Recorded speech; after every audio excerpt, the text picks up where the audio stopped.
Well, there's so much to say. Let me summarize it. I'm not very optimistic about the future. No, today, the New York Times, I think it was today, they came up with an editorial. There must be a Palestinian state. I want to ask the New York Times, where the hell were you last year? Where the hell were you the year before? Where were you when Palestinians were being bombed, killed, dispossessed, ethnically cleansed, tortured, tormented all these years? Where were you? You know where they were? There was a headline in the New York Times a few weeks ago that said, settler violence threatens stability in the West Bank.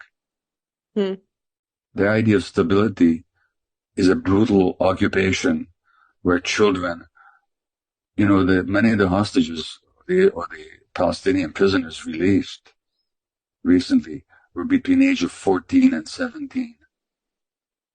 Kids who are jailed without even, not that Israel has the right to jail anybody for opposing them. They don't. International law says oppressed people, occupied people have the right to resist. But these are kids who posted stuff on the internet, and they're in Israeli jails. So where was the New York Times all those years? And what kind of Palestinians are they talking about now? Palestinian state.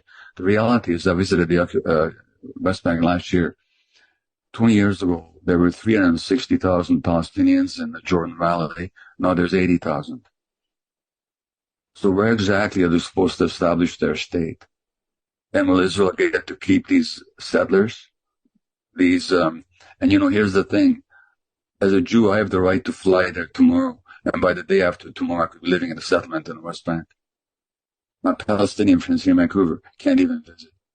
So what kind of a state are we talking about here? And where will the state be established?